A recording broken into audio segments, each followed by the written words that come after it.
Le portrait de Dorian Gray d'Oscar Wilde. Chapitre 1er.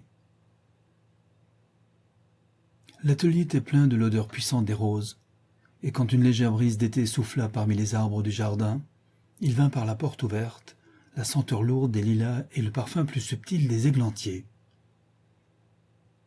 D'un coin du divan fait de sacs persans sur lequel il était étendu, fumant, selon sa coutume, d'innombrables cigarettes, Lord Henry Wotton pouvait tout juste apercevoir le rayonnement des douces fleurs couleur de miel d'un arbore, dont les tremblantes branches semblaient à peine pouvoir supporter le poids d'une aussi flamboyante splendeur, et de temps à autre, les ombres fantastiques des oiseaux fuyants passaient sur les longs rideaux de tussor tendus devant la large fenêtre, produisant une sorte d'effet japonais momentané, le faisant penser à ces peintres de Tokyo à la figure de jade pallide qui, par le moyen d'un art nécessairement immobile, tentent d'exprimer le sens de la vitesse et du mouvement.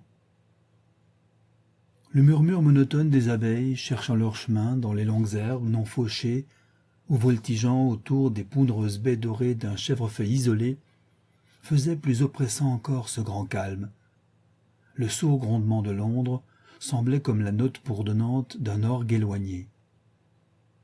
Au milieu de la chambre, sur un chevalet droit, s'érigeait le portrait grandeur naturelle d'un jeune homme d'une extraordinaire beauté, et en face était assis, un peu plus loin, le peintre lui-même, Basil Hallward, dont la disparition soudaine quelques années auparavant avait causé un grand émoi public et donné naissance à tant de conjectures. Comme le peintre en regardait la gracieuse et charmante figure que son art avait si subtilement reproduite, un sourire de plaisir passa sur sa face et parut s'y attarder. Mais il tressaillit soudain, et fermant les yeux, mit les doigts sur ses paupières comme s'il eût voulu emprisonner dans son cerveau quelque étrange rêve dont il eût craint de se réveiller. « Ceci est votre meilleure œuvre, Basil, la meilleure chose que vous ayez jamais faite, » dit Lord Henry languissamment. « Il faut l'envoyer l'année prochaine à l'exposition Grosvenor. L'académie est trop grande et trop vulgaire. Chaque fois que j'y suis allé, il y avait là tant de monde qu'il m'était impossible de voir les tableaux, ce qui était épouvantable, ou tant de tableaux que je n'ai pu y voir le monde, ce qui était encore plus horrible. Grosvenor est encore le seul endroit convenable. »« Je ne crois pas que j'enverrai ceci quelque part, » répondit le peintre, en rejetant la tête de cette singulière façon qui faisait se moquer de lui ses amis d'Oxford. « Non, je n'enverrai ceci nulle part. » Lord Henry leva les yeux, le regardant avec étonnement à travers les minces spirales de fumée bleue qui s'entrelaçaient fantaisistement au bout de sa cigarette opiacée. « Vous n'enverrez cela nulle part. Et pourquoi, mon cher ami? Quelle raison donnez-vous? Quel singulier bonhomme vous êtes, vous autres peintres. Vous remuez le monde pour acquérir de la réputation. Aussitôt que vous l'avez, vous semblez vouloir vous en débarrasser. C'est ridicule de votre part, car s'il n'y a qu'une chose au monde pire que la renommée, c'est de n'en pas avoir. Un portrait comme celui-ci vous mettrait au-dessus de tous les jeunes gens de l'Angleterre et rendrait les vieux jaloux, si les vieux pouvaient encore ressentir quelque émotion. « Je sais que vous rirez de moi, » répliqua-t-il, « mais je ne puis réellement l'exposer. J'ai mis trop de moi-même là-dedans. » Lord Henry s'étendit sur le divan en riant. « Je savais que vous ririez, mais c'est tout à fait la même chose. »« Trop de vous-même. Sur ma parole, Basil. Je ne vous savais pas si vain. Je ne vois vraiment pas de ressemblance entre vous, avec votre rude et forte figure, votre chevelure noire comme du charbon, et ce jeune Adonis qui a l'air fait d'ivoire et de feuilles de rose, car, mon cher, c'est Narcisse lui-même, tandis que vous... Il est évident que votre face respire l'intelligence et le reste, mais la beauté, la réelle beauté, finit où commence l'expression intellectuelle. L'intellectualité est en elle-même un mode d'exagération et détruit l'harmonie de n'importe quelle face. Au moment où l'on s'assoit pour penser, on devient tout nez ou tout front ou quelque chose d'horrible.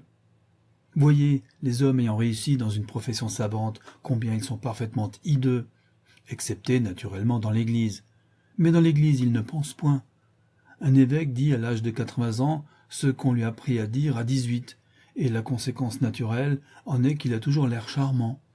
Votre mystérieux jeune ami, dont vous ne m'avez jamais dit le nom, mais dont le portrait me fascine réellement, n'a jamais pensé. Je suis sûr de cela. C'est une admirable créature sans cervelle qui pourrait toujours ici nous remplacer en hiver les fleurs absentes et nous rafraîchir l'intelligence en été. Ne vous flattez pas, Basil, vous ne lui ressemblez pas le moins du monde. Vous ne me comprenez point, Harry, répondit l'artiste. Je sais bien que je ne lui ressemble pas, je le sais parfaitement bien. Je serais même fâché de lui ressembler. Vous levez les épaules. Je vous dis la vérité. Une fatalité pèse sur les distinctions physiques et intellectuelles, cette sorte de fatalité qui suit à la piste à travers l'histoire les faux pas des rois. Il vaut mieux ne pas être différent de ses contemporains. Les laids et les sots sont les mieux partagés sous ce rapport dans ce monde. Ils peuvent s'asseoir à leur aise et bâiller au spectacle. S'ils ne savent rien de la victoire, la connaissance de la défaite leur est épargnée.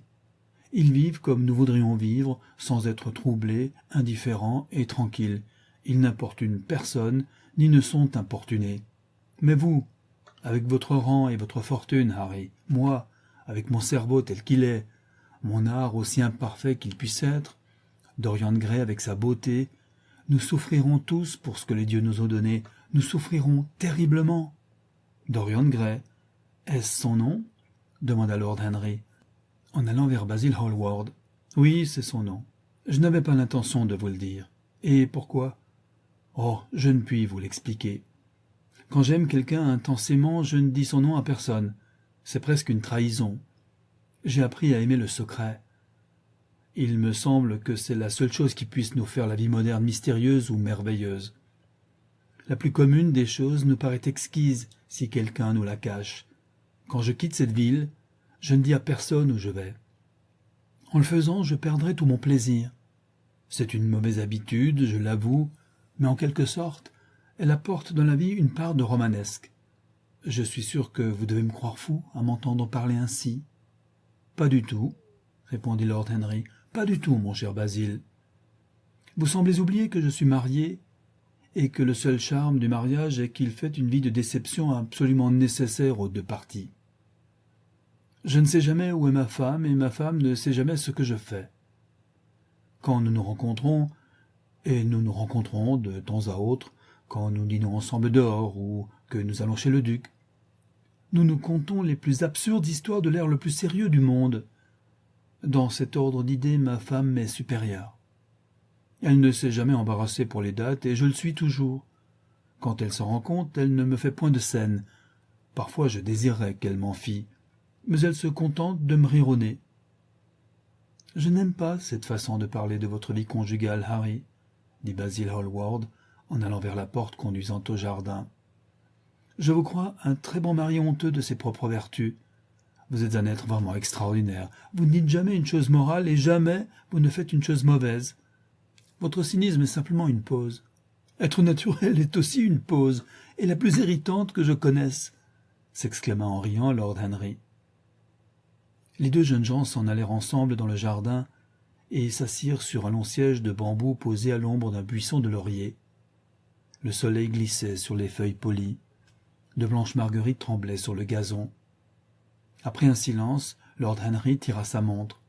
« Je dois m'en aller, Basil, » murmura-t-il, « mais avant de partir, j'aimerais avoir une réponse à la question que je vous ai posée tout à l'heure. »« Quelle question ?» dit le peintre, restant les yeux fixés à terre. « Vous la savez. »« Mais non, Harry. »« Bien, je vais vous la redire.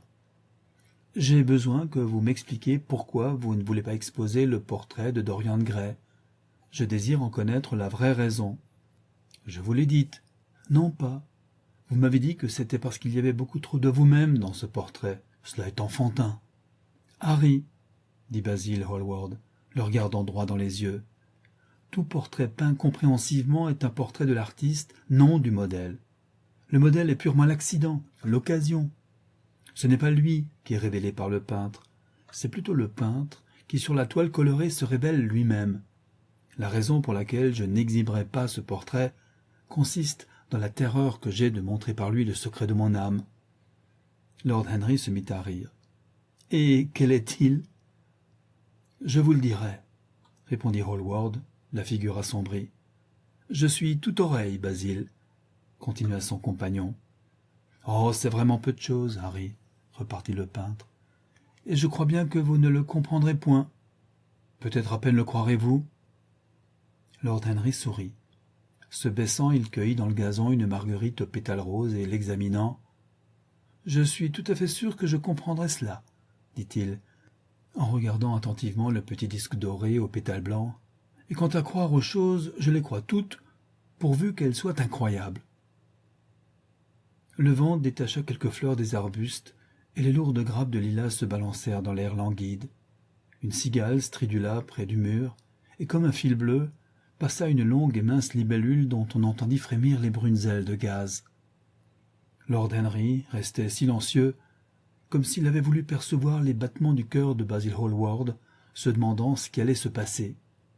« Voici l'histoire, » dit le peintre après un temps.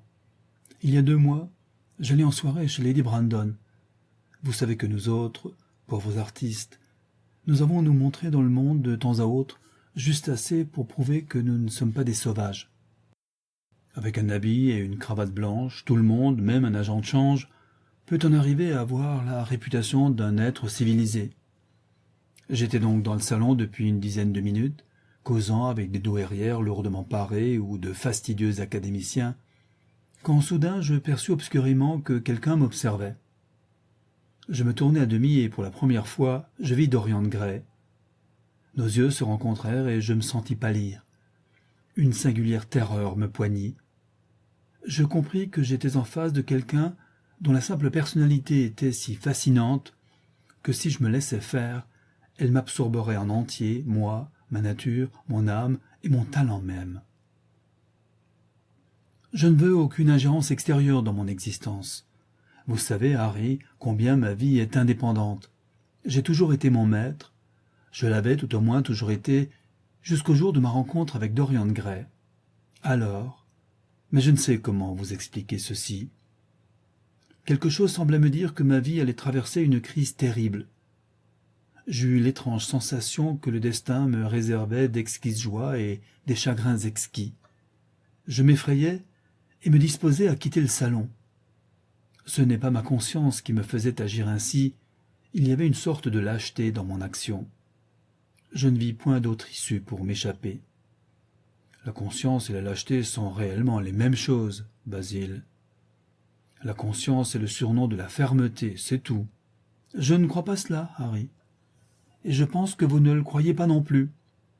Cependant, quel qu'en fût alors le motif, c'était peut-être l'orgueil, car je suis très orgueilleux, je me précipitai vers la porte. Là, naturellement, je me heurtai contre Lady Brandon. « Vous n'avez pas l'intention de partir si vite, monsieur Hallward, s'écria-t-elle.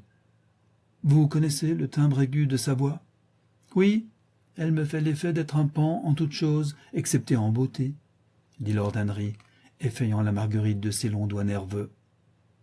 Je ne pus me débarrasser d'elle. Elle me présenta à des altesses, à des personnes portant étoiles et jarretières, à des dames mûres, affublées de tiares gigantesques et de nez de perroquet. Elle parla de moi comme de son meilleur ami. Je l'avais seulement rencontrée une fois auparavant, mais elle s'était mise en tête de me lancer. Je crois que l'un de mes tableaux avait alors un grand succès et qu'on en parlait dans les journaux de dessous, qui sont, comme vous le savez, des étendards d'immortalité du XIXe siècle. Soudain, je me trouvais face à face avec le jeune homme dont la personnalité m'avait si singulièrement intrigué. Nous nous touchions presque. De nouveau, nos regards se rencontrèrent. Ce fut indépendant de ma volonté, mais je demandai à Lady Brandon de nous présenter l'un à l'autre. Peut-être, après tout, n'était-ce pas si téméraire, mais simplement inévitable. Il est certain que nous nous serions parlé sans présentation préalable, j'en suis sûr pour ma part, et Dorian me dit plus tard la même chose. Il avait senti lui aussi que nous étions destinés à nous connaître. « Et comment Lady Brandon vous parla-t-elle de ce merveilleux jeune homme ?» demanda l'ami.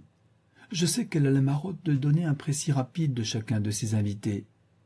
Je me souviens qu'elle me présenta une fois à un apoplectique et truculent gentleman, couvert d'ordre et de rubans sur lui, me souffla à l'oreille, sur un mode tragique, les plus abasourdissants détails qui durent être perçus de chaque personne alors dans le salon. Cela me mit en fuite. J'aime connaître les gens par moi-même. Lady Brandon traite exactement ses invités comme un commissaire-priseur ses marchandises.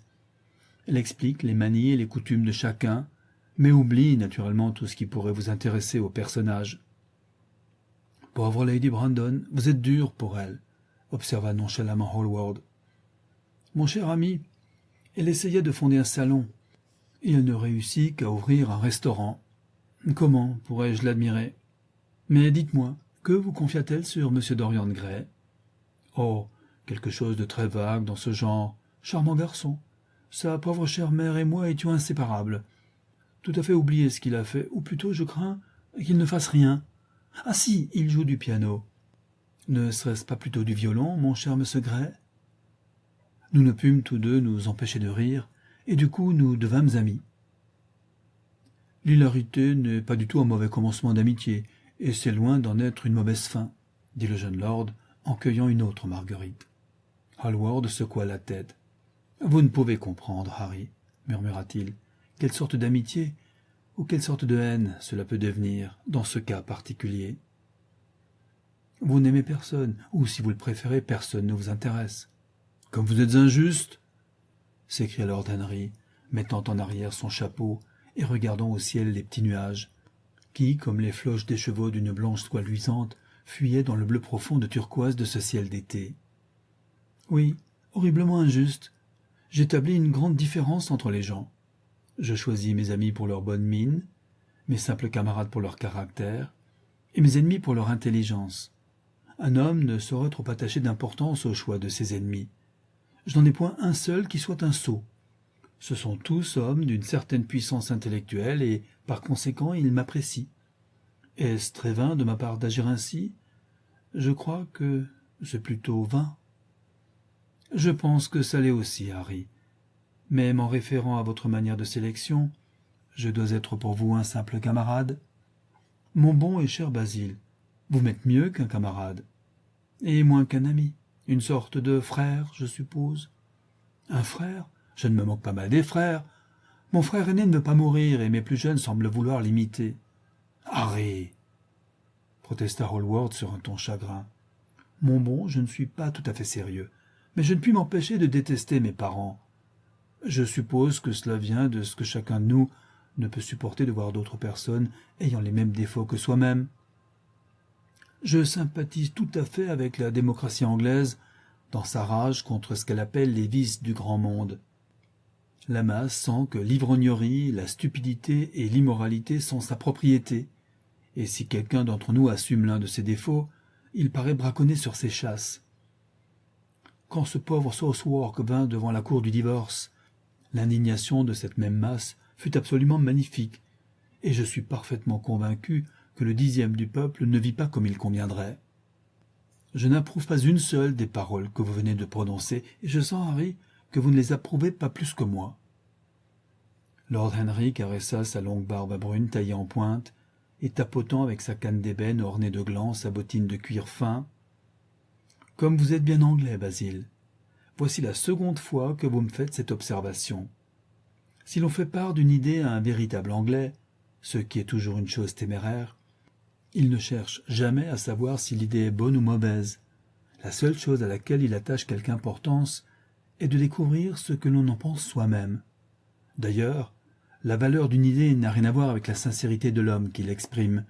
À la vérité, il y a de fortes chances pour que l'idée soit intéressante en proportion directe du caractère insincère du personnage, car dans ce cas, elle ne sera colorée par aucun des besoins, des désirs ou des préjugés de ce dernier.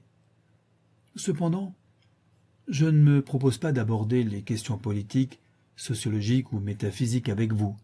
J'aime mieux les personnes que leurs principes. J'aime encore mieux les personnes sans principe que n'importe quoi au monde. Parlons encore de M. Dorian Gray. L'avez-vous vu souvent? Tous les jours. Je ne saurais être heureux si je ne le voyais chaque jour. Il m'est absolument nécessaire. Vraiment curieux. Je pensais que vous ne vous souciez d'autre chose que de votre art. Il est tout mon art maintenant, répéta le peintre gravement.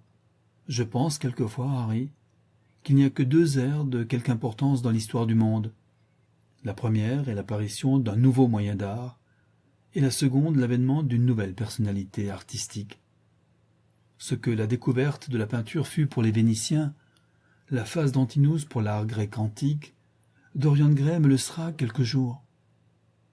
Ce n'est pas simplement parce que je le peins que je le dessine ou que j'en prends des esquisses.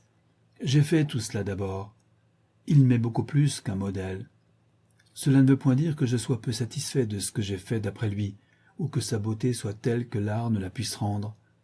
Il n'est rien que l'art ne puisse rendre, et je sais fort bien que l'œuvre que j'ai faite depuis ma rencontre avec Dorian Gray est une belle œuvre, la meilleure de ma vie. Mais d'une manière indécise et curieuse, je m'étonnerais que vous puissiez me comprendre. Sa personne m'a suggéré une manière d'art entièrement nouvelle, un mode d'expression entièrement nouveau. Je vois les choses différemment, je les pense différemment. Je puis maintenant vivre une existence qui m'était cachée auparavant. Une forme rêvée en des jours de pensée, qui a dit cela? Je ne m'en souviens plus, mais c'est exactement ce que Dorian Gray m'a été. La simple présence visible de cet adolescent, car il ne me semble guère qu'un adolescent, bien qu'il ait plus de 20 ans, la simple présence visible de cet adolescent, ah, je m'étonnerais que vous puissiez vous rendre compte de ce que cela signifie. Inconsciemment, il définit pour moi les lignes d'une école nouvelle, d'une école qui unirait la passion de l'esprit romantique à la perfection de l'esprit grec, l'harmonie du corps et de l'âme. Quel rêve! Nous, dans notre aveuglement, nous avons séparé ces deux choses et avons inventé un réalisme qui est vulgaire, une idéalité qui est vide. Harry, ah, si vous pourriez savoir ce que m'est Dorian Gray. Vous vous souvenez de ce paysage pour lequel Annie Hu m'offrit une somme si considérable, mais dont je ne voulus pas me séparer. C'est une des meilleures choses que j'ai jamais faites. Et savez-vous pourquoi? Parce que tandis que je le peignais, Dorian Gray était assis à côté de moi. Quelque subtile influence passa de lui en moi-même, et pour la première fois de ma vie, je surpris dans le paysage ce je ne sais quoi que j'avais toujours cherché et toujours manqué. Basil, cela est stupéfiant. Il faut que je voie ce Dorian Gray. Hallward se leva de son siège et marcha de long en large dans le jardin. Il revint un instant après. « Harry, dit-il, Dorian Gray m'est simplement un motif d'art. Vous ne verriez rien en lui. Moi, j'y vois tout. Il n'est jamais plus présent dans ma pensée que quand je ne vois rien de lui me le rappelant. Il est une suggestion, comme je vous l'ai dit, d'une nouvelle manière. Je le trouve dans les courbes de certaines lignes, dans l'adorable et le subtil de certaines nuances. C'est tout. Alors pourquoi ne voulez-vous point exposer son portrait? Demanda de nouveau Lord Henry. Je ne crois pas cela, Harry, et je pense que vous ne le croyez pas non plus le vouloir. J'ai mis dans cela quelque expression de toute cette étrange idolâtrie artistique dont je ne lui ai jamais parlé. Il n'en sait rien, il l'ignorera toujours. Mais le monde peut la deviner, et je ne veux découvrir mon âme au bas regard quêteur. Mon cœur ne sera jamais mis sous un microscope. Il y a trop de moi-même dans cette chose, Harry, trop de moi-même. Les poètes ne sont pas aussi scrupuleux que vous l'êtes. Ils savent combien la passion utilement divulguée aide à la vente. Aujourd'hui, un cœur brisé se tire à plusieurs éditions.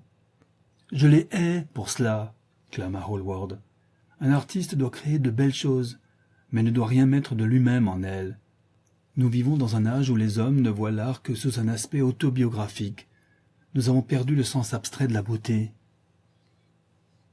Quelque jour, je montrerai au monde ce que c'est, et pour cette raison, le monde ne verra jamais mon portrait de Dorian Gray.